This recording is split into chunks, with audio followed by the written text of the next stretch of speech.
It's Whiskey Talkin. I'm Ryan Robinette. I'm a singer-songwriter, artist, producer, entrepreneur, now podcaster, based out of Nashville, Tennessee. And I am Caleb Graham. I'm a photographer, videographer out of Nashville now. Still get my feet wet down here. I stopped door dashing so everybody can chill out.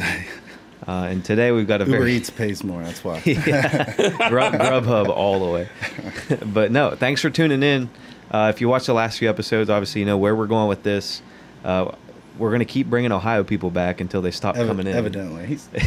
Ohio Valley people. Yeah. So welcome to the podcast. Matt VanFossen. Tell us a little bit about who you are, what you do, and where you're from. Well, I am a country singer from the Ohio Valley, like you said. Been doing Where this. specifically? Oh, specifically? Yeah. Listen, my parents divorced when I was 10, and we moved a bunch of places, so anybody could call. I actually graduated high school from the same high school as Brad Paisley. I went to John Marshall in Glendale, West Virginia. Moundsville, yeah. Yeah, Okay. so I was 10 years younger than him. Obviously, clearly just as famous. Obviously. A lot of boots to fill, but so I grew up singing there, playing in the area, doing radio, music, Jamboree in the Hills a couple of times, and nice. You main did stage. Jamboree in it? Yep, 2013, 2014. Yep. I've got all the shirts to prove it. Listen, never got there, man. It's so cool. One of the biggest disappointments of my career so far is never getting to grace that stage. And it's gone. And that sucks because I honestly I figured that you probably had. No, I just wasn't when I was there. I was just getting to that spot where I was starting to play main stages, kind of around the country and even internationally some, and that was just when Blame My Roots had bought it, and basically when they went down. Yeah. You know what happened after that? Yeah. You know, and the funny thing is I live where I currently live. I literally live. Technically, Blame My Roots didn't buy it. They tried to They took over at their campsite across the road. Yeah. So that was the original people. Will be a weird tangent, but cool history, a lot of cool history in Jamboree in the Hills and in country music in general, in southeastern Ohio. Live Nation bought it out, and they basically squashed it by turning it into another Live Nation money machine. That's what they tried to do. Yeah, took away the BYOB and all that. And the interesting thing, it lasted 1 year maybe. So they did start that they were going to do that, and the woman that was in charge, Mrs. Kelly, she actually received death threats over that. So Live Nation pulled back, and they did it that year, and then one more year. 19 was the last, and then that was it. And then they tried to bring it back with the Blame My Roots. That was the original people, right? No, the property, the Duttons that own Valley View. Yeah. And do the Dutton Ranch. Yeah, the Yellowstone cattle people. Not those people, but they are. Yeah, it's the same people. I mean, they're probably related, yeah. No, I mean, they have their own cattle. They do have a ranch. They actually have a ranch night that's coming up. Yeah. So, but no, I remember that. Yeah, they used to have Chris campground. Dutton. Chris, He's really cool, man. Yeah. He follows me on social media, and I talk to him a lot about it. What they do there is pretty cool. Yeah. So, it was interesting to see. All the way back. I can't believe that. Yeah. Jamboree, that's cool, man. Yeah, I was sitting on we were leasing a tour bus at the time.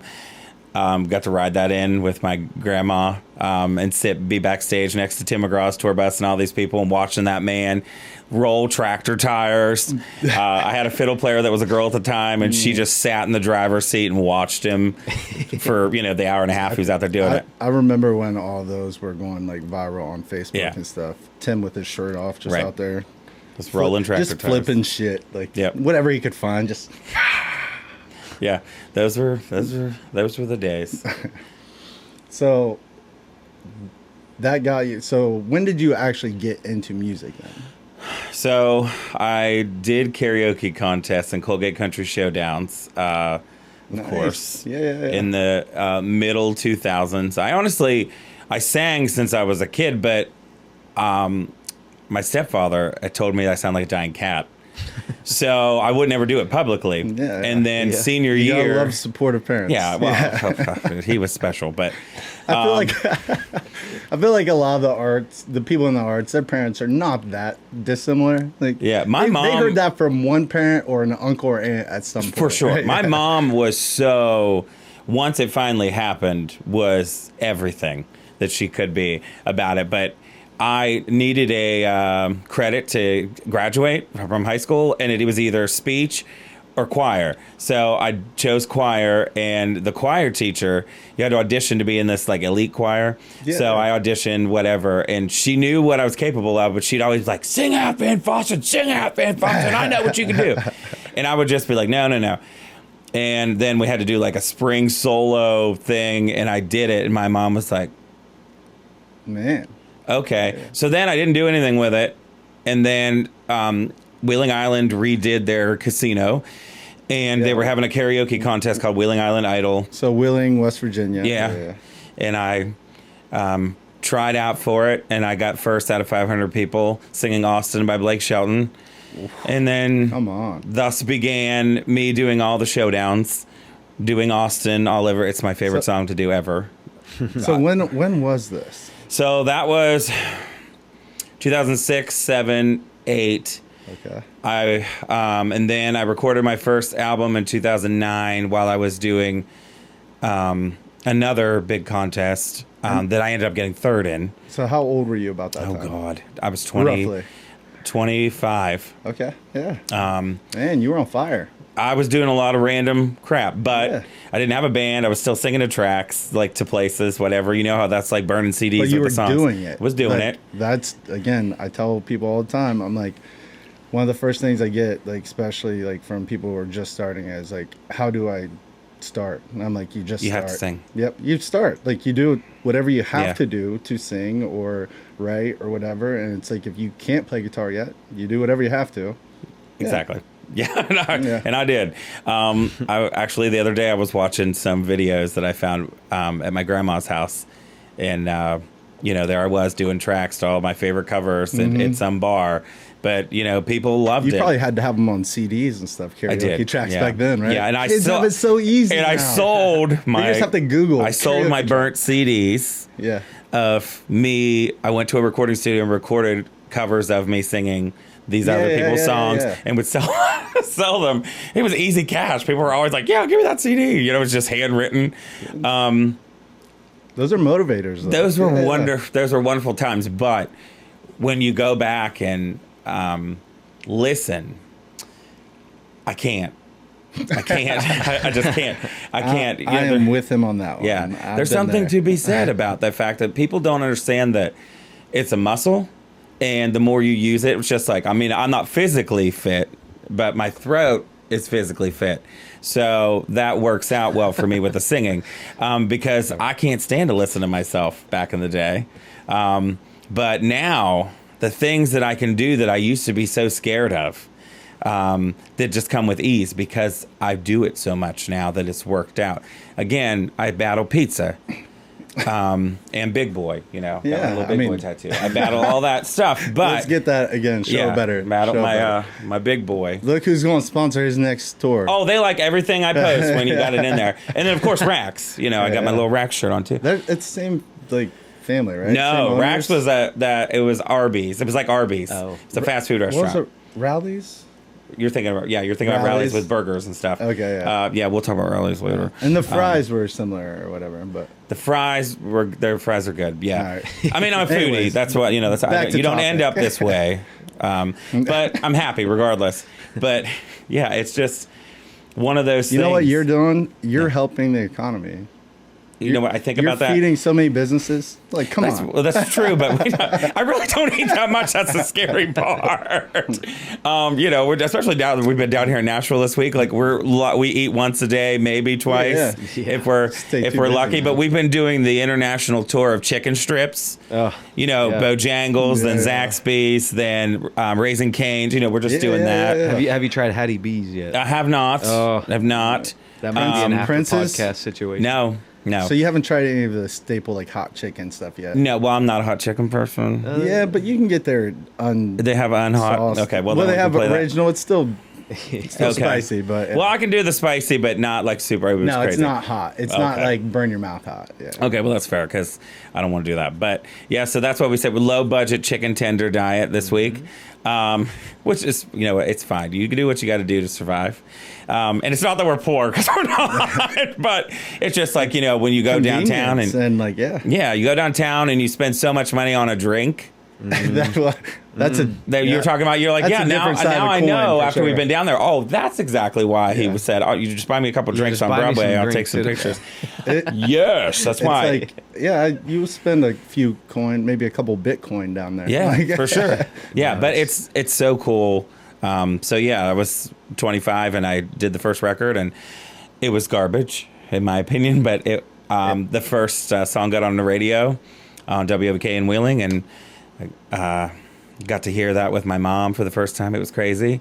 I'll never forget that as long as I live, like just driving down the road along the Ohio River and it comes on and she looks at me and I look at her and we start screaming and yelling and crying. And we were going to breakfast at a place I worked at all through high school.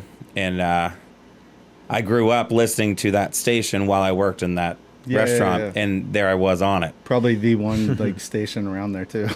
Actually, there's a lot of country stations. You're fairly close. You probably even pick up stuff from Pittsburgh. We pick up Pittsburgh because I was Froggy played the crap out of my stuff Froggy. too. Yep.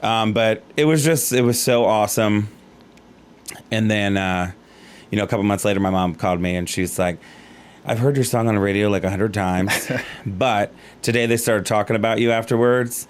And I had to pull over because I was crying so hard because it hit me that that's my kid. That's the stuff, man.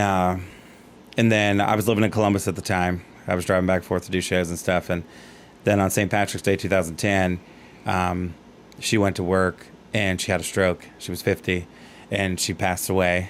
And so I had to make that drive from Columbus back to Wheeling to say goodbye to her. It's a long And when we drive, were man. pulling into the hospital, I turned the radio back on because I'd been on the phone the whole entire time calling people. And there was my song. As I was going in to say goodbye to her for the last time, and I thought to myself, that was her She saying, "Don't requested you it." quit, don't quit, Yeah. because you're gonna want to quit." Because my God, she was the biggest fan of mine. She was so wonderful. When we did a CD release concert, we had like 500 and some people there, and I asked her. I said it was two things. I said, "Why didn't you wear one of my T-shirts?" And she said, "Because I'm your mom, and I need to dress up and look nice and be it's a celebration of what you're doing." And that was wonderful. But she stayed the whole entire time, did not come up to me at all until everybody was gone. And I said, "Well, why didn't you just come up with me while I was signing stuff?" And she said, "I get to see you whenever I want. These people chose to spend their money to come see you." And I wish sometimes that She was more selfish. no, I won't even say that. I wish that knowledge, she had been around long enough for that knowledge to have rubbed off on some other people in my life. Because you spend a lot of time and you do it. Like man. your first job when you're done, you have to get that pay and pay your people so they can do whatever. And then you got to be an artist. You got to visit with people, and there's people, I'm sure that you know them actually. The Renekers that are from not Newcomerstown. They're from that area. They come to all Adam's stuff too. The guy looks like Ollie from Ollie's Bargain Outlet, and his wife is his wife Betty. She's got long brown hair. We'll talk about him afterwards. I'll have But to find him. shout out to Glenn, the owner and founder of, not really, but of Ollie's Bargain Outlets. He looks just like that old guy, and. These people drive an hour and a half or whatever to come see you. You have to talk. That's what you're there for. Yeah, and some dude. people just don't get that. I've even had, I got a divorce over that being part of it, because you have to understand that this is a business, and this is also like people are spending money when they don't have a lot to come spend time with you, and you have to give them something of yourself. Yeah, it doesn't matter if they have a lot or not. They're spending their money. Yeah. Again, for an experience with you. Yeah. It's not like a concert is an experience. It's supposed to be like an all-inclusive. Like if they just wanted to hear the songs, they could just put on a CD. Right. And they could go anywhere. You know Yeah. what I mean? But yeah, I think every artist struggles with that at some point, because they'll have their close friends. They'll come to shows stuff too, and it's like they afterwards they want to hang out with you. They want to like everyone know that they know you, Right. and you know all of that. And it's like I always have gone out of my way to make it to the crowd.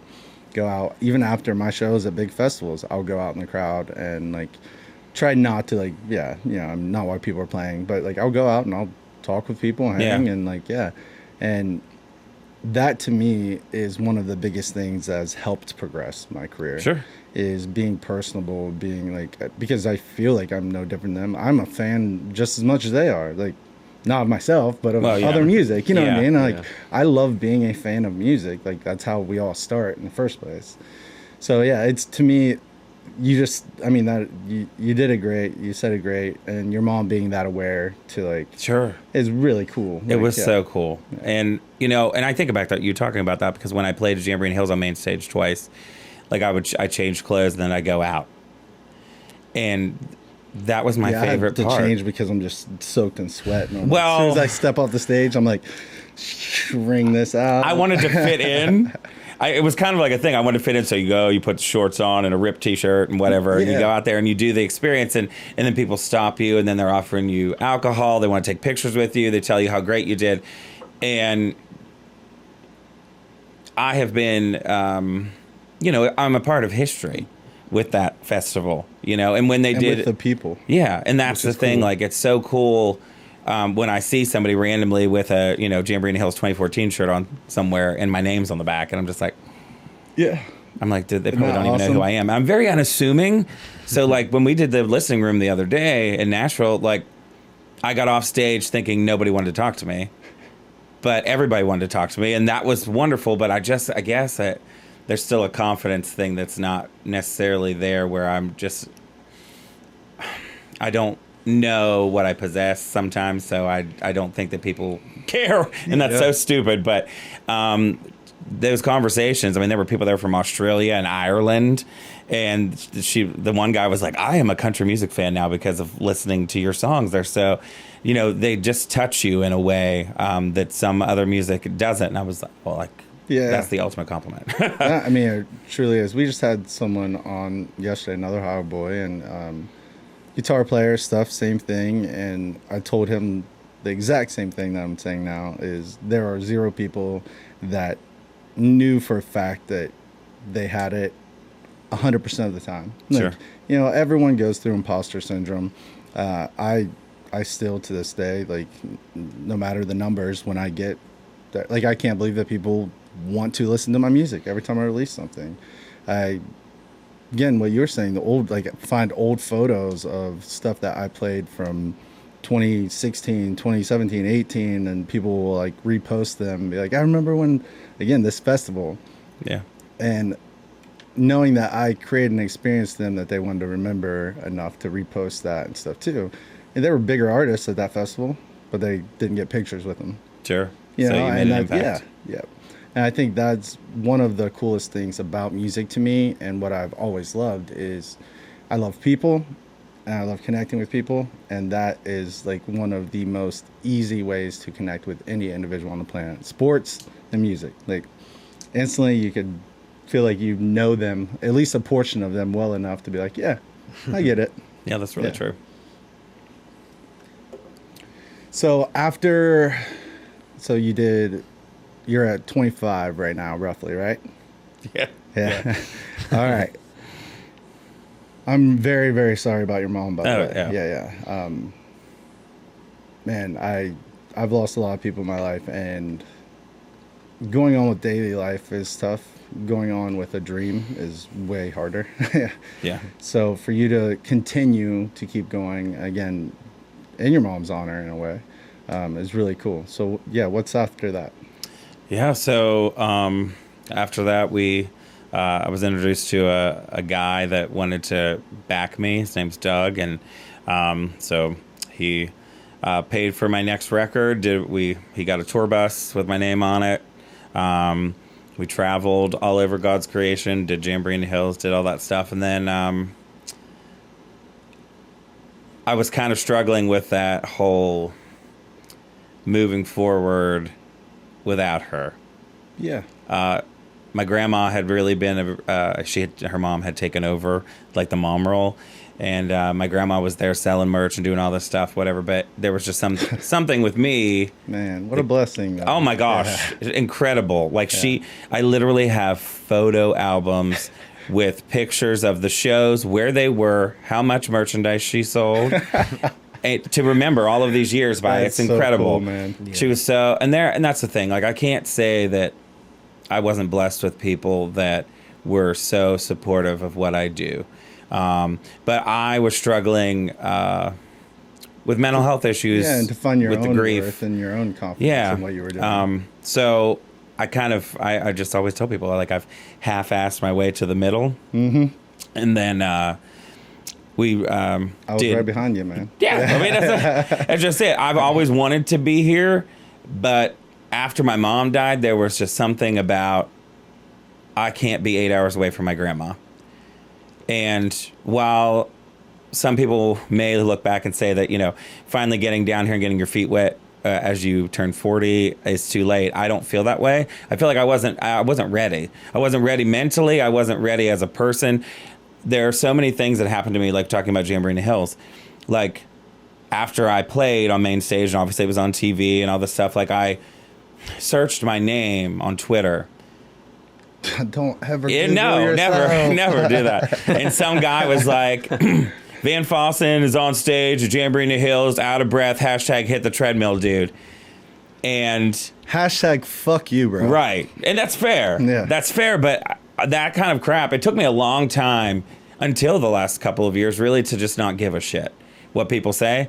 And it's almost, I hate to be cheesy about that let them theory, but it's let's just let them. I don't care what anybody thinks. Dude, let's shout out Mel Robbins. Yeah. Oh my God. Love her. Like, and that was another thing that there was something where she said, no one's coming to parent you.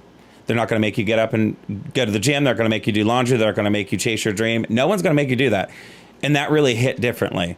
So I think that there was something about after COVID.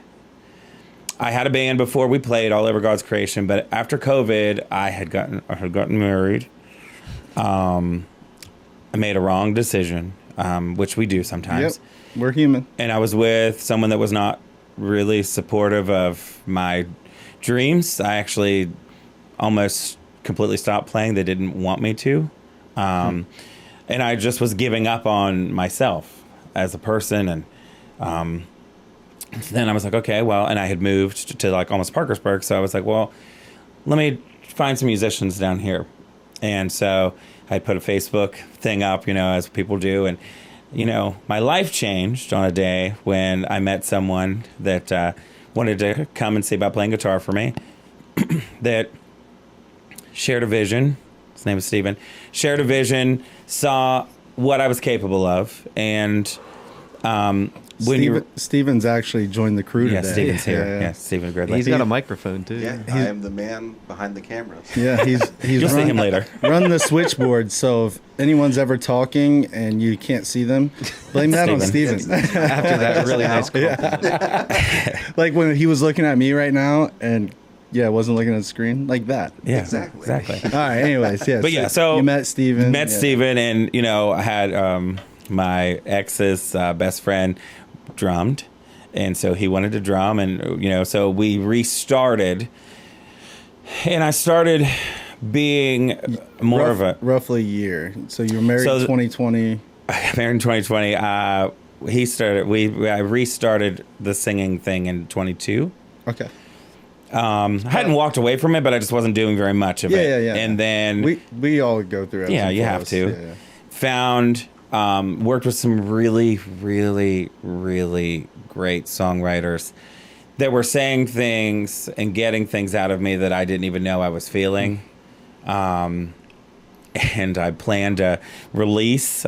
We put out our first song to radio. I got my first music video on CMT. It was called Get Me Now. Cool. Do you want to shout out a couple of those writers? Oh, yeah. Mallory Hope, Phil Barton. Yeah, love Phil. Yes, crazy Phil Australian. Oh my gosh, he's so good. Like I just can't even express it. But Phil's a trip. I've never got to meet him. He's super talented. Yeah, so we'll we be got right back. The first. We got the first music video. You know, Got the first music video on CMT called "Get Me Now." We shot it in Morgantown. It was a great job. Yeah, I've seen that one. There was that was actually the first one. Like when I found out about Yeah. you, Caleb had sent that to me. Yeah, Zach And I Neese was like, did it. Man, yeah, great. He I did just it. loved your voice, dude. Like, well, thank you. yeah. And that's the thing. That's a Phil song, Yeah. Phil and Mallory. And like I had just heard her demo of singing it, and it's just incredible when you work with like a producer that knows, like, I know what you're capable of, so we're gonna work Push this you. key and Yeah, do yeah. this and whatever. And when we got it to where it needed to be, and the way that it just comes out of me, it's, oh my gosh, it's just brutal. But I had people in my life that, you know, they wanted me until they didn't want me, and then they would move on with somebody else, and then when I would move on, they would try to come back, and Yep. that, so it resonated. And I feel like that's something that most people have dealt Sure. with at some point. So yeah. So it was really cool to be able to see that on TV, and except there was a lovely, I had a fresh fade at the time, and there was a lovely fat roll on the back of my head. So that inspired the mullet that you see today, where I look like 1989 Reba McEntire. Yeah. Because I was like, I can't look at that ever again. I don't want to see that. I'm thinking more like what, man, I'm going to mess up the year. Blake Shelton and Austin. Probably, man. yeah. Come You're on. not wrong. Like, You're yeah. not wrong. You And know, the- 2001. Come on. Yeah. Except I mean, there's you have this, and he had a baby face. Yeah, he had a baby face. Yeah. You know, my actual mullet inspiration was my bass guitar player's son, Ike. He had a glorious mullet, and then he cut it off for a chick, and now he regrets it. So Let shout that out be to a Ike. lesson, boys. Yeah, don't cut your hair for a girl. The hair will always be there, but the girl might not. Sounds way more cool. that's a saying, biblical not for a story. chick. I think so. I agree. So yeah, we did all that. Got it up to number 53 on the country charts, on Music Row charts. Yeah. And then my dad got sick with cancer, and he passed away in February of 23, and left me some money, and so I was able to go record a record, and do some other things. But I made some really smart decisions, and I planned for my release of the album, which is called "This Is How You Lost Me," to come out on. And when I originally cut it, it really was about my dad. It was about my brother. About so many people that like took me for granted. Yeah. And I was just kind of like, I'm tired of this. I'm tired of. What I didn't realize at the time was, under all of that, that's how I felt about my marriage. And so I came home from being away for 2 weeks. My song was charting in the top 70 at that point, and they didn't care. They didn't care that it was charting. They didn't care about any of it. And I was home for 2 hours, and we were already fighting, and I was like, I can't do this anymore. So I left. And then 3 days later, the album comes out, and the title track is "This Is How You Lost Me," and it talks about everything that everybody else could see, but I couldn't in my marriage. And they were all like, oh my gosh, is this about them? And I was like, Was I it guess that so. obvious? It was. It was. No, and that's a real thing too, man. We want this podcast to also incorporate a lot of real stuff. It Sure. can be fun and stupid, but we talk about anxiety. One of the first guests, Megan, Katerina, a good friend of mine, young girl, a lot of the same stuff I think that we go through, and it's like when you're in it, you can't truly see it ever. Mm-hmm. You know, it's like you're lost in this small circle, and all it takes is you to be able to step out long enough to let yourself see how that would look from the outside. Sure. And you know, and we all get stuck in those situations, and I think it's never like, we don't feel like we're stuck at first, and we're trying. Yeah. We're taking a shot at something. We're taking a shot at love, whatever. And it's, especially again, artists in general. Yeah. We're more passionate. We're more obsessive, I guess. Like when it comes to like things that we want, not wrong. and like, oh yeah. Obsessive has a weird context anymore. Connotation. Yeah, connotation Yeah. or context. But to me, it is just about like setting goals, loving something, going after it. And again, we do that so often, like in our personal lives too. That I mean, I heard Mel Robbins say that like something about like you'll never be able to do anything that you want to do in life with an unsupported partner, like kind of thing. And I'm like, music is. I never heard her say that, but my God, did that just hit? Yeah. And because music, it's like you'll never be able to do it alone. I mean, the fans, honestly, again, we don't say it enough that like every time someone listens to it and puts it on repeat or puts it to a playlist or whatever, like you're not doing it by yourself anymore. No. People are helping spread that for you the same way. And I just really think that we kind of miss that sometimes, that part of it.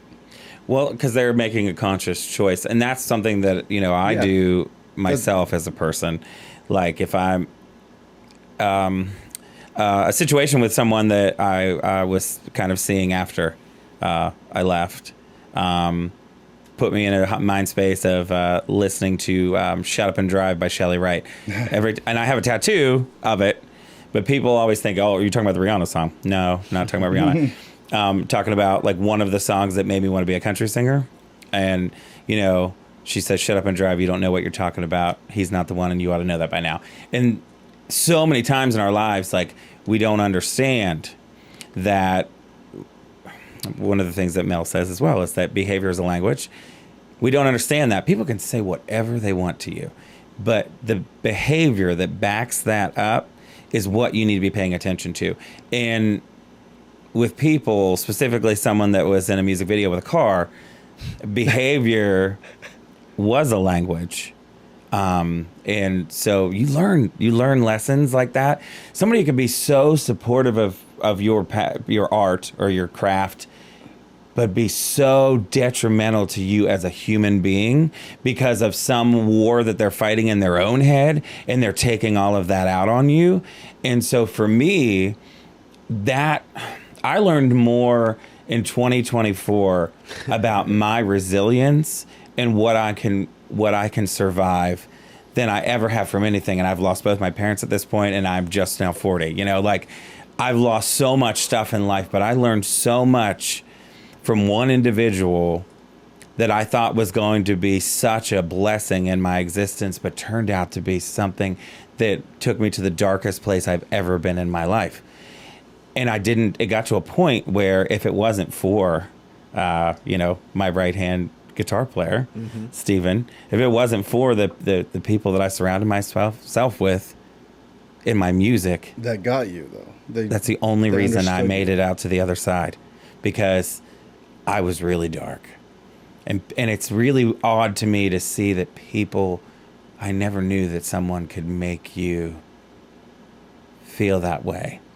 And so it was life-changing for me, but also at the same token, to be proud to be able to put out something and know that you made the right decision when you decide to cut someone out of your life, because you don't have to keep people around if they're bad for you. And that's something I never understood. That's even if something I struggle with like crazy, bro. Yes. So you don't have to do that. And it's just overly generous, and I love people. I love connecting with people, and I feel like I'm really good at reading people in general. I'm very intuitive, and I give people chances that I shouldn't. My gut says no, but I'm like, I'm already aware of that, so I'm not gonna be caught off guard if it goes the way I think that it might. Like, but I give people chances still, even if my gut's telling me not to. Yeah. But it's like cautiously optimistic, I guess. Like, I'm not going to lose something like important to me by like banking on this person or You thumbs up. He was I don't even think I did. He was really confused. I just went like this. We have our emojis on for listeners. Look, through the map. See the thumbs up on the screen? That caught me off guard. Do two. Should be like a laser show or something. I don't know. I think they got to be like where put them on see it either like side separate. of your face. Yeah. Well, I'm doing it backwards, bro. I'm like, "Hey, how do I turn Yeah, this?" there you go. There you go. Boom. All right. Well, now that that's done with, Yeah, no, Ryan's been great.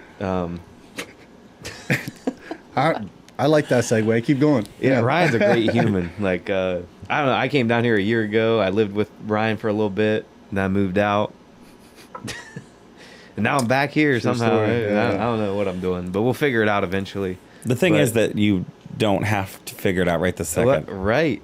Yeah. Yeah. No, that's like super important too. Is like, like it takes time. Like, Say it really that, does. yeah. Say that again, man. I think that's something that's Yeah. lost on the generations right now too. Yeah. And even I struggle with it. I struggle with impatience a lot too. And I guess because of the death stuff so early in my life, I lost so many people that like life felt like it was gone like this. Yeah. And I've felt like that forever. And here I am at 37, and I'm like, it's actually pretty long. And there's a lot of time to keep recovering and keep getting back on track and figuring it out. Like, there's still plenty of time. I mean, obviously there's a clock that we don't know about. Yeah, obviously. But, if you get up in the bed, and that was something I couldn't see either for a while until recently. Also, like every time that you get to wake up, somebody else didn't. Mm-hmm. Every time that you think that you're not doing as much, there's somebody that doesn't have a house or a car or food. And that's always something I've been really good at putting things into perspective. Me too, man. Yeah, I don't got money to go spend, $2,000 at Dillard's every day, but I have food, I have a car, I have a house, I have I'm not starving. lovely collie, Yep. named Sadie, wherever you're at, with my brother. I'm blessed. Can we get her some treats, someone? Somebody Yeah, get her yeah. some treats. We're gonna get her some whiskey treats. We're trying. She's a begging strip whore. Call her that. I rescued her. We were talking about your dogs, and I Yeah. rescued her. I had a Texas healer named Landon that I adopted. He was 8 weeks old. Picked him out of the litter. Is that like a hound? He was an Australian Shepherd. Okay. Yeah. Blue healer mix. Healer. Yeah, Oh my yeah. gosh, he was Okay. the best They're dog. actually kind of similar looking, right? He was like pointy ears and whatever. I know what the Australian Shepherd looks like. He's very Yeah, similar to that, but Great dog. he just passed away. He was 10. He turned 10 and he had a heart attack in the living room. That killed me. Half the time I like dogs more than I like people, depending. Yeah. But they're just so honest. And I think that's another thing we just discussed. Like you really can tell whether someone's a good person or not as to whether dogs like them. Yeah. Or you can tell just a lot about their personality, whether they're skittish or not. Or nervous people dogs don't like in general. Either if people are coming in, they're just like, I can't. Exactly. Like, I already know about you and I'm done with you. Yep. You're already making me anxious. I don't like it. Get out The of first here. time that Sadie met Steven when he came to my house, she got up on a couch and she just barked in his face for 5 minutes. She had really anxiety issues back then. She barked at him just for 5 minutes, like saying, this is the rules, this is what you're going to do, blah, blah. And then she was done and she let him pet him. And that was it. And now it's so funny because when I got a divorce and I moved out and I took my dogs, she turned into a completely different dog. And it's amazing how like someone else's anxiety and negative energy can affect an animal. So like, imagine what it does to people. Sure, exactly. So And and we're just so blissfully unaware of it most of the time. Yeah. And so then when Landon died, like she was laying on top of him howling, she was so upset. And she's been different then. Now, like she doesn't even they used to love pig ears. She won't even touch them now. And I don't know if it was like a keeping it away from him thing because she was the alpha. Yeah, or it just reminds. Maybe, but she was the alpha. She controlled everything. They had a couple of bloodbath fights when we rescued her. And I mean, she would mark on his pee. Like she'd lift her leg and everything. She ran him. And so I'm sure she's devastated. Well, I don't know why we're talking. I about know this, a few but women one of like my dogs- that. Yeah. There's some people I've Walk known in my around. life like that. Yep, mark their territory the same way. But Nashville has a few of those. I bet. I bet. So, anyways, sun comes out. You go sing at a random thing for a promotional, and then I met my manager Stripes that is now in the picture, and we've got to come to Nashville, and we're doing all kinds of things. Where did you meet him again? Because we got to talk to him a little bit, and yeah, he seems like, in a good way, like your normal like Nashville business guy he just kind of has known everyone, knows everyone, Sure, and yeah. like the industry people.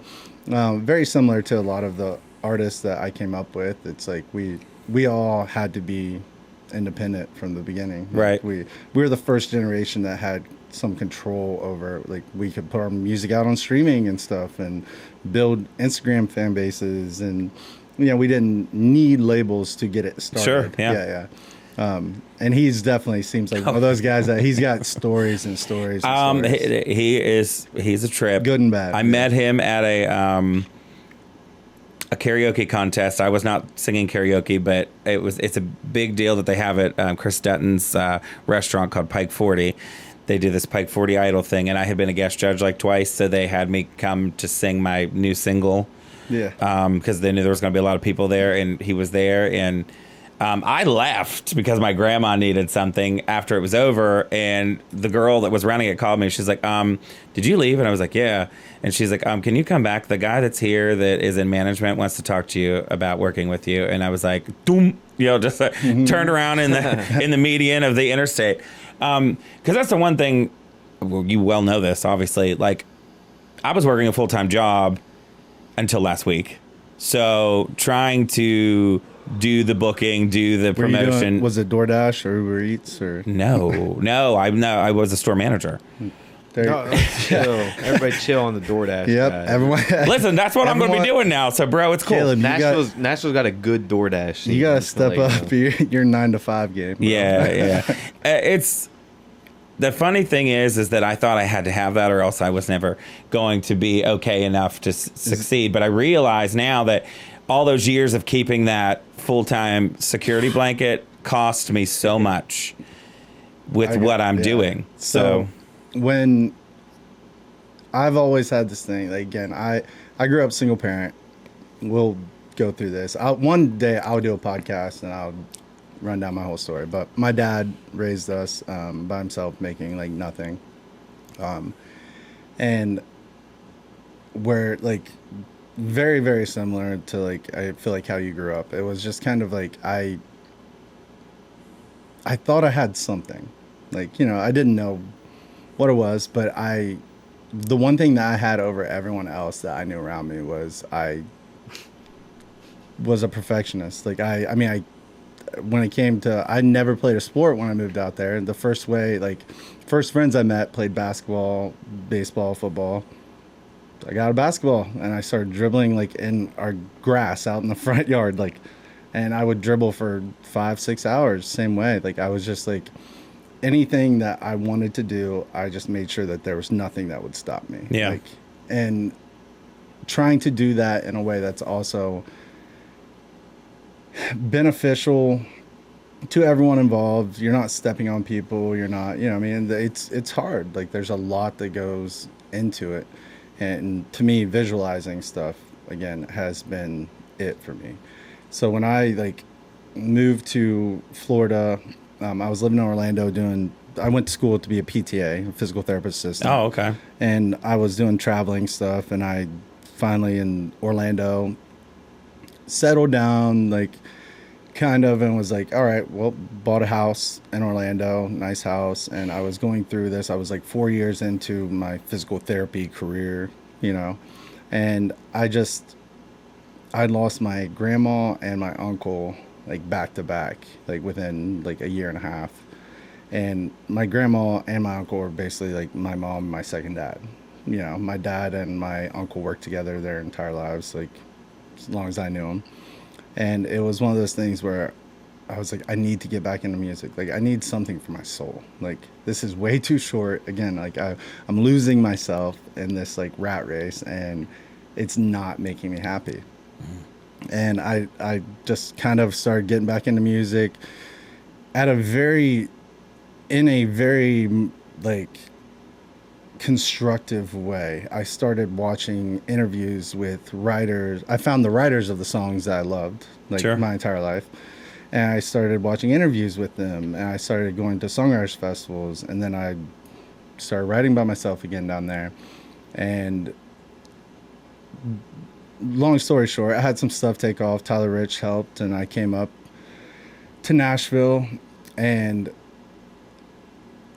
I remember paying for my physical therapy license for Tennessee and getting sick to my stomach instantly. Mm-hmm. Like, I'm like, no, like, you cannot do this. You cannot do this again. I'm like, what you've been able to accomplish in 3 hours a night after your day job, like, imagine what you could do if your day was writing music. And I just stuck to it, man. I really did. I put in a couple applications for like part-time jobs to try to control my schedule some, and I got offers, and I was just like, nope, I'm not gonna do it. I'm gonna give myself a year here, like, completely. Like, I just got For a While on New Boots, and I was on like Apple and Pandora, all their big playlists. They moved here, they just put my second single on there, and I was like, nope, like, I'm not going to step backwards. Right. And it really is a thing, man. I feel like you were saying, like, the amount of time and mental energy, because being creative and doing this takes so much mental energy. That's why most people that work 9 to 5s or do whatever, it's like by the time they get off work, they're dead. They just want to get some food, like shower, sit on the couch for a little bit, and like have some me time, you know? Yeah. And I'm like, that's what another thing that people don't understand about what we do so much is, like, it's so exhausting mentally. Yeah. Being and then switching creatively to business, to creative to business, and like trying to keep all that straight and have a normal life. Like, it's tough, man. Yeah, there is no. Well, I mean, sometimes there just is no such thing as a normal life. Well, I agree with that. There is no normal. Yeah. I mean, even if you're not doing something of your caliber, like, you know, don't feel like I've reached that level yet. But one of the things is that it's just, you know, just even having time to breathe. You know, I say that all the time. Yeah. Driving from point A to point B to doing this, doing that. You know, sometimes we do multiple shows in a day. You know, having a relationship with anybody and it being tough. Sustained. It doesn't matter if it's a friend or your family or whatever. It's a miracle. Yeah. That it survives, because people have to really understand, like, this week I'm down here doing what I need to do to exist and to become a better human at what I'm doing, because this is what makes me happy. And thank you for doing this, by the way. This was also kind of like on the spot. Yeah, like, no. We just knew he was down here, and we reached out and asked him to be a part of it, and he was like, "Yep, let's do it." I just mean, being in Nashville, but this too. But you're taking advantage of any opportunity that's dropped in front of you. Like, that's it's important because people don't know. You know, you don't. Sometimes you just don't cross. You cross paths, whatever. I mean, I've heard of you for years. I've heard of Adam Calvert for years.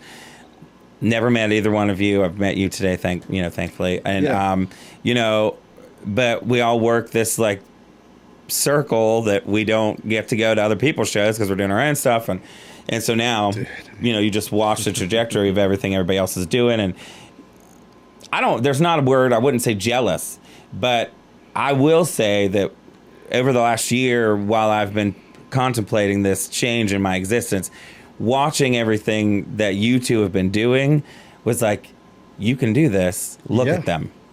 And I appreciate, even though I'm older, I appreciate the standard of being able to see what is possible if you just give yourself to it.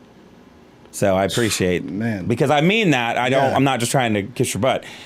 I mean that. The two of you, I've met Adam's mom several times. She's come to a couple shows, and she's like, "You're so talented. You need to just do this." And I was just like, "I'm so afraid. I'm so afraid." And she's like, "You have to give into it." And so I appreciate. Well, that's thank you, man. That's really, really cool. I think there's a lot there that I wanted to like kind of touch on, but I think the fear, we talked about the fear thing, like Mel Robbins talks about a lot too, same stuff. Like these are not secrets.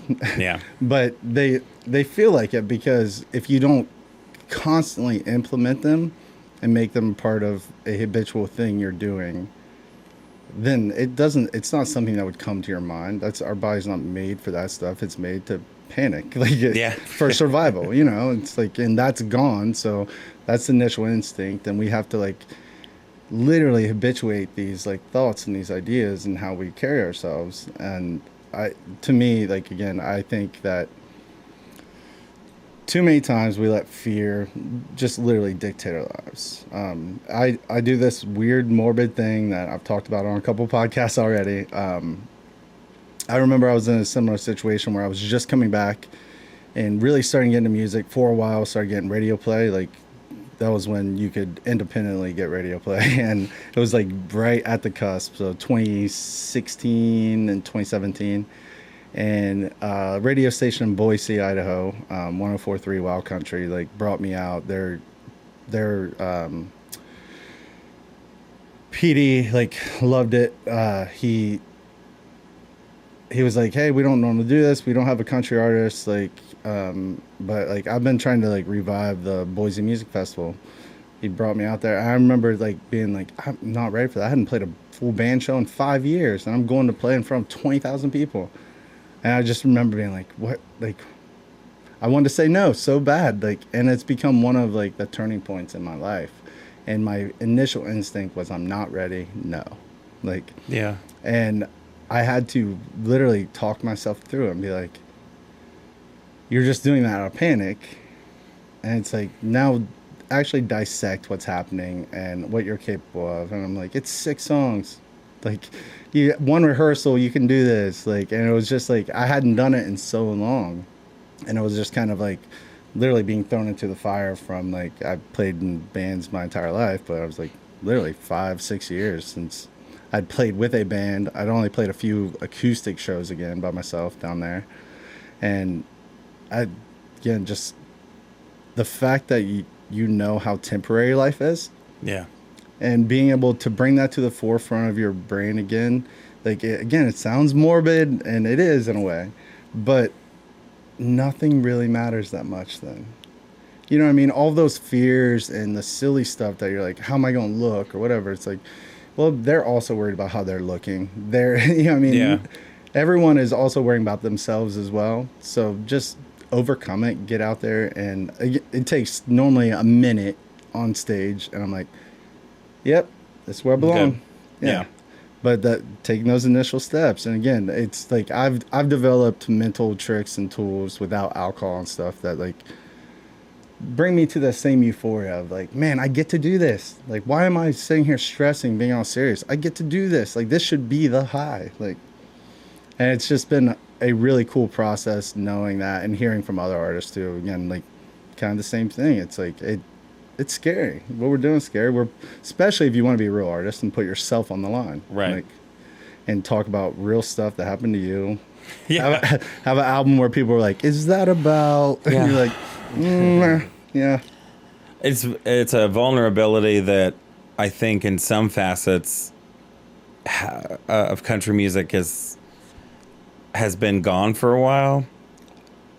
I like all kinds of music, so it doesn't really matter to me. But, growing up when I did, like, every song was about something that was real life relatable, in a way that wasn't so generic, I think. Even if it was goofy or whatever. Yeah. And so for me, like, that's really what my brand is. I'm not Zach Top, but I would like to get the world to be a part of the world where we're back to story songs and someone be able to put themselves in that position and that's what was so funny. The other day we played at the listening room, and I literally had imposter syndrome. I was like, I don't belong here. I don't belong here with these people. I'm not good enough, whatever. That stage is made for big voices, man. And after I sang that first song and I heard the people go nuts, I was like, oh, you do belong here. And then I was fine the rest of the time, but it was funny because I sang Where You Gonna Run To Now, and then I sang If This Is Love, and then Get Me Now, and so they're all bad relationship songs. So we had one more song coming, and I was telling the audience, I was like, listen, I said, since I'm blessed with singing a fourth song, I'm going to sing a song that is about love and about how even when you think that you're never going to find the right one, you can still find the right one, so that you know, one, that I can sing a happy song, and two, that you know I'm not on antidepressants. And they rolled. I mean, I'm on Zoloft, but that's not the point. You know, He's like, I crushed it. I crushed it. It was great, but that was the thing. Like, they were really like receptive Man, to that, and I think that's a vulnerability that you just have to be able to give, because some people are just so worried, and I trust me, I am. I'm in my head about that. But also, like, can you hold what you're gonna say? Yeah. That also shows you how much a setting can change how willing you are to be vulnerable. Like, it's 1,000% true. Right? Yeah. Like, I mean, those people they're listening intent. They're not there to make fun. They're not there to like heckle. They're there to actually try to soak in your stories and appreciate it. Yeah. And that setting, again, it lends itself to be like, holy crap, like I'm doing this and people love it, and it allows that where you don't feel like your background noise. You don't feel like you're playing. And a lot of the time, that's, you know, that can be what we are. Everyone starts out as background noise. Like, let's be honest. Yes. Minus a few of you TikTok, like, never played a show guys. Everyone starts out playing in venues bars where people are drinking and socializing, and you are just something that's happening there to most of the time for a tax write-off for the bar. That's I'm fair. assuming. Yeah, that's fair. But anyways, go ahead. That's true. I mean, I think that that's one of the things that I used to, I guess, struggle with as well. It's like, why am I even here? Like, these people don't care. So to get that opportunity and the affirmation, like, and then, you know, they do such a great job there, like posting your socials on stage now is blah. You know, my Instagram followers went up by 200 people after that show, which never happens. So I was like, well, heck yeah, we need to be doing this all the time.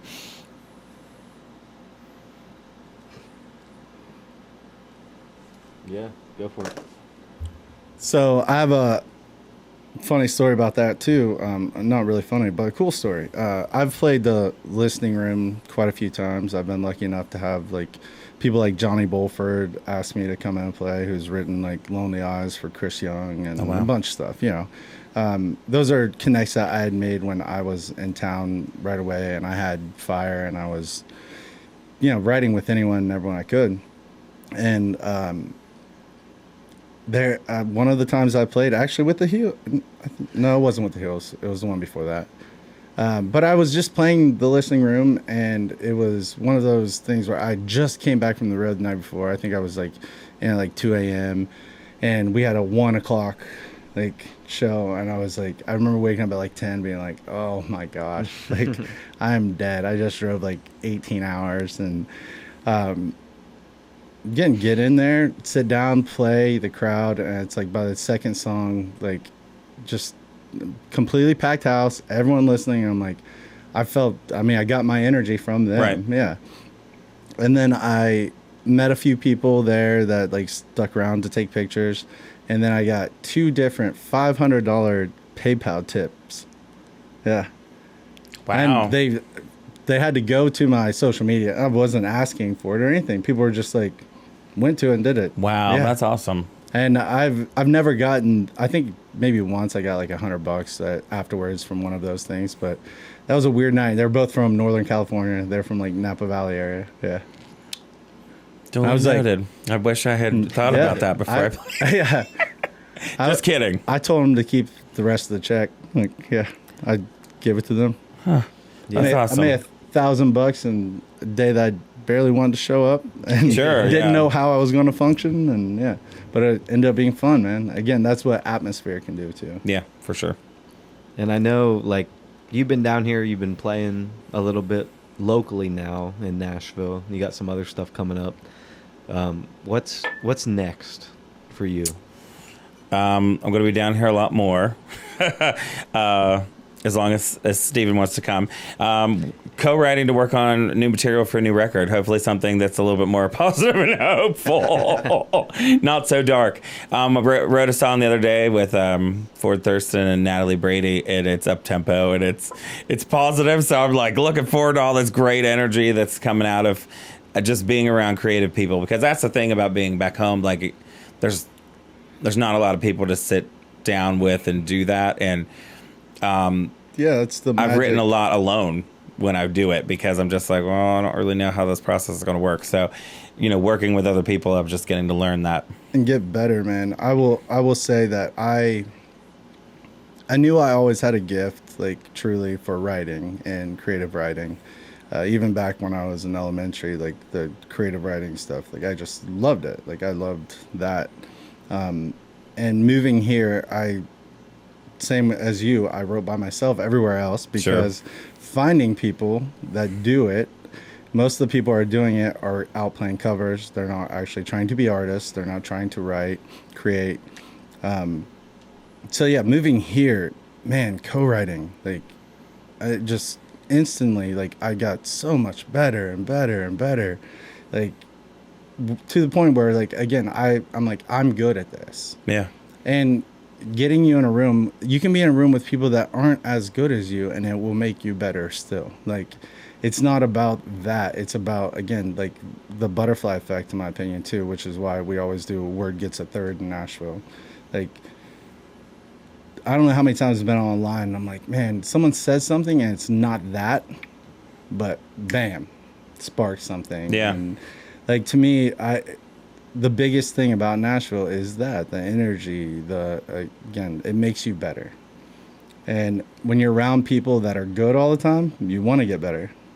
When I first time I came up here, like, again, I almost avoided Nashville, I feel like, because I felt like I had, like, let music slip away from me. Like, I was trying to take care of my family, my dad, my brother, and, like, get a real job and, like, do that. Like, with music always being in the back, like, being like, I'm going to do that, but I got to do this first. And I just always felt like I let it get away from me. And here, you just can't do that. Yeah. And there's just, some people can say it can cause anxiety and stuff too, but I'm like, again, depending on how you look at it. I don't look at it as, oh, I'm not doing that. I'm like, I can do that. Again, to me, like, jealousy is really just people saying, I want to do that. Yeah. I want to be able to do that. I want to be there. Like, that's a normal thing. I think how you react to that jealousy is what makes it negative or positive. You know what I mean? Like, Yeah. But plenty of times I'm like, fuck, wouldn't that be cool? Man, like, I want to be able to do that one day. I want to sing my song up there. Yeah. And that's jealousy at its core, but it doesn't need to be negative. So I remember you, like, said something about that earlier, and it's like, not necessarily jealous. I'm like, it is, but it's not, like, negatively. It's like, man, like, that's cool. I want to do that. Yeah. I For think sure. it can be a motivating factor as well. Yeah. Yeah. What are we at? What are we at? Hour 9 minutes. Yeah. Yeah. We're getting close. Yeah. I know we've got like a little road map here too. Yeah, we can do it. I think the only thing we really have left. Yeah. Future and then rapid fire.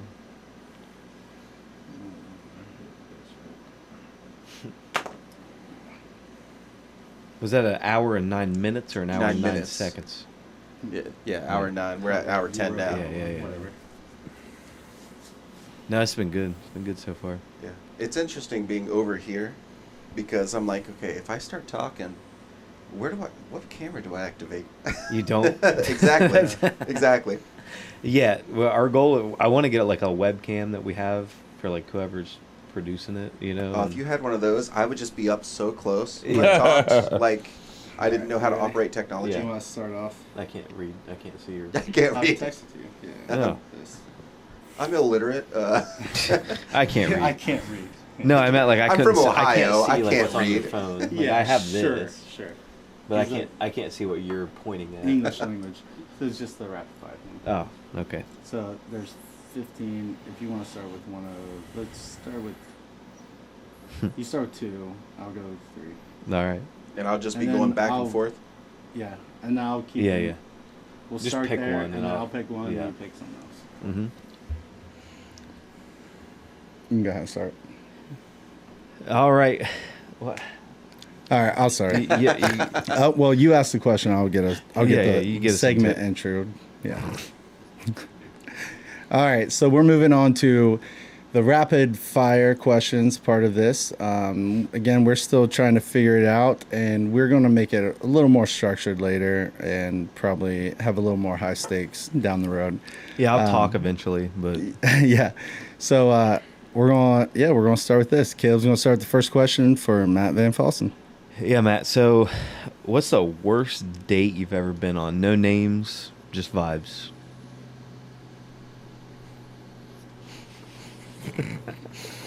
I love it. We stumped our first him. one. The person I married Yeah. was the first date I'd ever been on. Every single date. Should have ran. Should have ran then. From date one? Yeah.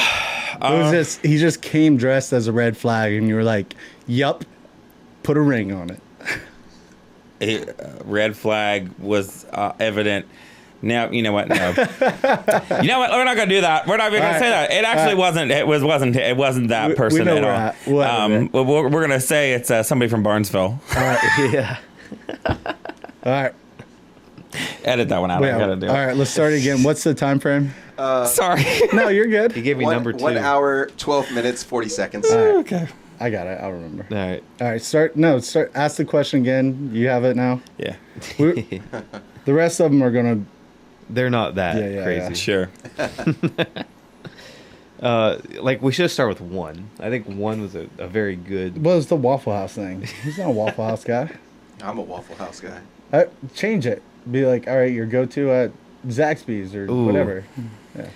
What's been your favorite fast food? What's been your go-to like favorite food that you've had since you came down here?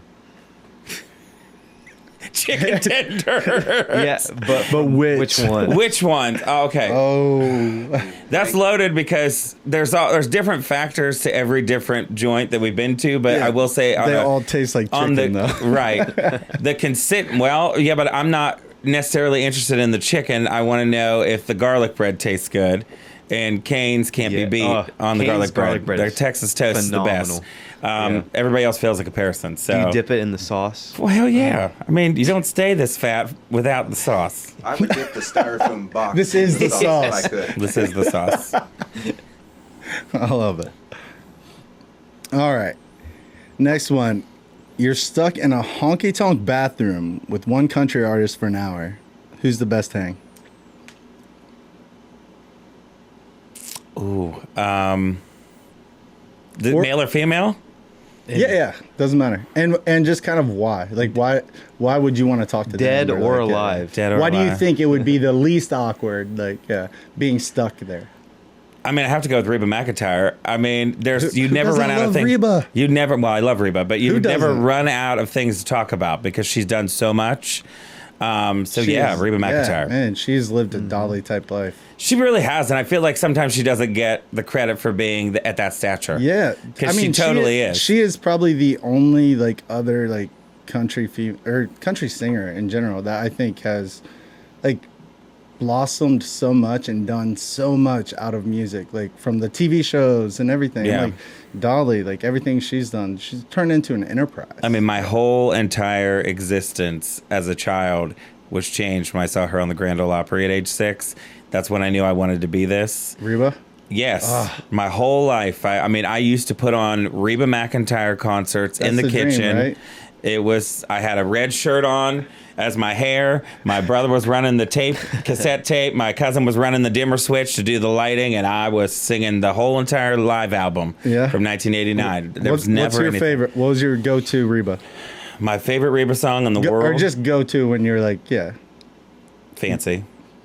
I mean, Come on. I sing it at my shows, actually, and it's funny because I always have to preemptively tell people I don't wear dresses unless it's Halloween. I'll dress up as Mrs. Doubtfire or something, but like, there's something about that I can relate to. Like, my mom has passed away, and it's like, in my head, I'm singing, "Here's your one chance, Matthew, don't let me down." Yeah. And Reba's such a mother figure. she like feels that way, right? yeah. Like I feel like kind of like Dolly. It feels like it's like she's just endearing. Yeah. Like there's something about her that like makes you feel like she'd be a great mom. Should be safe to I be feel around. I was always jealous of we her could talk child, about yeah. our feelings and Yeah. stuff. Like, She would they're be real like, people. what album would you like to listen to today, and why is it relevant to what you're going through in this life?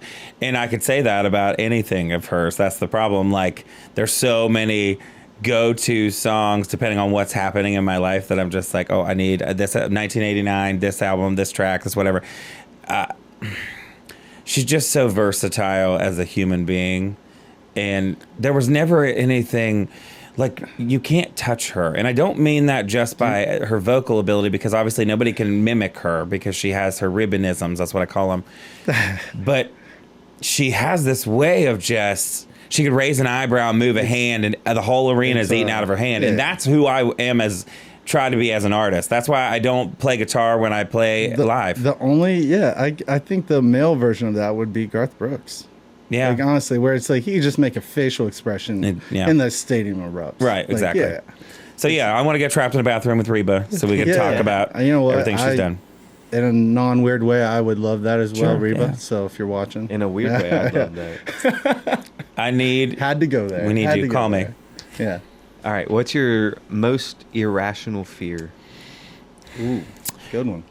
Well, my mom passed away in front of a whole entire college campus of people while she was at work. So my irrational fear is that I am going to die on stage or in a public place. Mm-hmm. So one time when I might have tried a gummy of some sort at a funeral, I had a panic attack at the funeral and thought I was going to die. And so I called a bunch of people to rescue me because I was basically giving my last rites to people. So my rational fear would be that I'm going to die in front of a bunch of people. Wow. Yeah. Yeah. Don't put it to me. That shook me. So I don't know. I don't even know what my irrational fear is. I feel like mine just like, this is gonna sound cheesy as fuck, but like I don't want to die alone. Like I'm gonna. yeah, I want someone. I feel like these. Sure. It's not irrational, and this is getting that pretty right. dark, That man. isn't irrational. Yeah, Um, that's It's rational. all right. rational as fuck. Yeah. Especially in the art world, man. Yeah, I know. Yeah, You're because pretty much doomed to die alone. Yeah.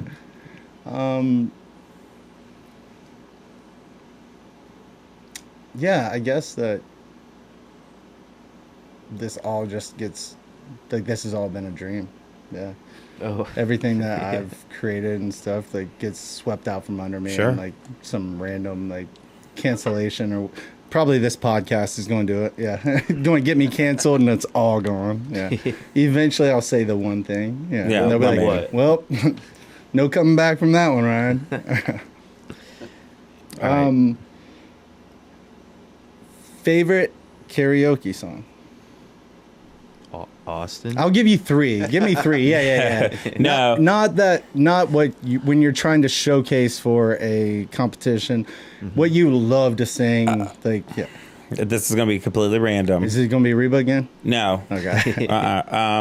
Hemorrhage by Fuel. Hell yeah. Love Fuel, man. All or Nothing by O-Town. Yes. And Come on. Hanging by a Moment by Lifehouse. Those are my go-tos at karaoke. Like, literally covered all that stuff. Really? Swear to God. O-Town. Swear, yeah. O-Town's legit. And Cause I want it all. and people don't. You think that people aren't going to know it, but they all know it. Yeah, every time, dude, that's true. It's one of those songs that like O-Town kind of flew under the radar. Yeah. And they got mixed in their tracks did with all the other boy band Yeah. stuff. But every time you play it, it's like as soon as they hear that chorus, Hear that start, piano. 'cause I Well, want- hell, sometimes it's just the piano. Yep. Done. Yeah. Yeah. They're like, oh yeah, I remember this. Yep. Oh, and he Man. nails that key change. Dude. I do. Thank you for that. I would plug. love to hear that. Yeah. well, we and that know. was one of the few, like, they were still doing modulation back then. They were doing Sure, a few yeah. jumps. Yeah. Yeah, my drummer, Cody, is obsessed with me singing that song. Obsessed. But actually, when we do full band shows, we have a whole entire pop rock set. Do you do In the any middle. R&B stuff? Like, I feel like you would crush a lot of R&B stuff. No. Like Casey and JoJo or like, I guess those are Sometimes kind I of more sing boy band. Sometimes type. I sing like Brian McKnight. Yeah. Not at a show, but I'll do it like on a live or something. I really like R&B. But we kind of cater towards with like Jimmy Eat World, Tonic, Yeah. Matchbox 20, like everything 90s, that people are gonna 2000s know. rock. Yeah. All for You by Sister Hazel. Yeah, I literally play all of these songs. Yeah. Swear, like Yeah. acoustic, I could pick up that now. Well, they all- every people know song. them. I'm like, I used to play 4-hour like cover gigs of Sure. those songs. You have to, I mean, Yeah. people love it, and it's weird because they book, and my band tells me this all the time. They're like, "You have so much fun with that pop rock stuff, so much fun with it." Everyone does, And dude. it's like play a Matchbox 20 song Yeah. or an old 90s rock song in any bar and Yep. watch people sing along like crazy. Like, Yeah, and they're just like, well, maybe we should turn into a. No, I love country This is music not and I what we're want to do doing. my own Yeah. stuff, but I do love that little downplay. I mean, the other day we were downtown and I got to sing karaoke somewhere and I sang Hemorrhage and ho ho ho. They were not expecting that, and it was wonderful. In my hands again. Yeah, I love it. I mean, I still don't quite understand when I was at that age when it came out and you still had to buy the CDs. The lyrics. Yeah, There's I didn't understand the lyrics, but I also thought that by buying that CD that I was gothic, and that clearly wasn't right. But It was, yeah, it was, I mean, that was kind of, they were like in the gray area between emo and it was stuff something. too, though. But it Yeah. wasn't gothic. No, it was not. But I tell people that I'm just like, Yeah. I thought it was really like a hard ass rock person because I bought this Fuel CD. Yeah, I love Didn't Fuel. mention that I bought the latest Britney Spears album at the same time, But Hey, can we switch the camera? Me too. yeah, Guaranteed. Guaranteed I had like Hootie and the Blowfish, Alanis Morissette, Britney Spears, Backstreet Boys, NSYNC, like you name it. Fuel, like yeah. 3 Days Grace, Three Doors Down, Nickelback. Fuck anyone who doesn't like Nickelback. Right, yeah, by that's the way. terrible. When people say, I mean, I don't sing I will Nickelback. go on record over and over saying, yeah, that's bullshit. I don't know how it started. That is an amazing rock band. Yeah, I agree. All right. And now the next podcast is just going to be about defending Nickelback. Let's talk about forever. Nickelback for an hour. You'll start trending on X and Yeah, then yeah. you're canceled. That's, Yep. that's See, how it I happens. told you. That's how it happens. This would Nickelback. We're done. Nickelback haters are going to get me canceled. Why do I feel like you would be a really good producer, Steven? You're like, look at you. I'm standing everywhere. Got my little headset on. I'm giving you He pertinent swings facts. around, yeah. Yeah. All right. You're hired. What is your? You can move now. He's hired. Yeah, he can come down. We got room. No, we don't. Here. You put a bed in there. That is actually probably about. It'd be sweet. Yeah. That'd be sweet. It's like about the size of Harry Potter's like place under the steps, I think. Yeah. That's perfect. That's like a New York studio apartment. Right behind. right. Yeah. Yeah, you're not wrong. Yeah. Right behind the 21 Pilots poster. What We're is? also from Ohio. Mhm. Yes. Oh, is And Harry they're Potter amazing, man. Yeah. or Daniel Radcliffe? Which one? 21 Pilots are from Ohio. Or 21. No, yeah. Harry Potter. Yes. The guy with the British accent is from Ohio, Yeah, Caleb. I Yes. think, I was like, I didn't know Wild the Magic was in I think- Florida. Yeah, I But- think that's Ohio's it. in Europe, right? Like, Yeah. What part of Europe's Ohio in? All right. I think that is it. So like normal, we will have links or some stuff up on the screen. Yeah, make sure you click away and hit the annotation up here that has your songs that you're going to sing after this. Yeah. Sure, yeah. So we're going to do, we're going to let Matt and his guitar player, Steven, play a couple acoustic songs, and they'll be out on the channel as well. And we'll have links or, yeah, what do they call those? Annotations. In-screen annotations. Yep. Or annotations are the little ones. Well, whatever. Yeah. You get it. In screens. Anyways, Annotations. yeah. Thank you, Whiskey Talkers, for sharing a glass, your time, and some stories with us from Nashville. This has been Whiskey Talkin. And remember to drink responsibly and speak freely. I had too many whiskeys. Yeah, he messed that up a couple times before. I think he said drink freely, and Yeah, you drink freely and speak responsibly. That's a good way to look at it, That's too. fair. that's too. not bad either. That's fair. Yeah. But it's really hard to do, so don't try Yeah. to. But yeah, thanks for watching. Make sure you guys are clicking all the links. We're going to have every link we've ever talked about in the description. Forever. Forever. It's in perpetuity. Every episode, we're just going to add to it. in perpetuity. Yeah, I got big words. Dude, these are country fans. Come on. And forever. Sorry. And we'll see you guys next episode. Let the people know where they can find you, your hashtags, your follow. I sound like I'm 75 years old. What are yours? What are your hashtags? Here, What are your Twitters? Bring it back. Bring it back to me for a second. All right, here we go. All right. Again, thank you guys. We have Matt VanFossen here, and he is going to tell you guys where you can find him on social media, streaming, and Upcoming events. Yeah, or his latest song too. You can throw that in there, and where they can find it. Yeah, you can check me out on all the socials at Matt VanFossen Music. Can you spell that? MAATT VANFOSSEN. Wait, Music. real quick though. Yeah. Like, so VanFossen is one word. That's how you do it. Yes. Okay. Cool. Yep. And you can Instagram, Facebook, TikTok, all that stuff. You can find me there. And I'm on Spotify, Apple Music, all the streaming platforms. So check me out. Watch my music videos on YouTube. Where you're going to run to is the latest one. Check that one out. And we'll be shooting a new one here soon and getting back in the studio. So stay tuned. Yeah, and make sure you guys always comment if you see these and that introduces you to an artist. Make sure you go follow the artists on their socials, leave comments, and be supportive. So, And good night.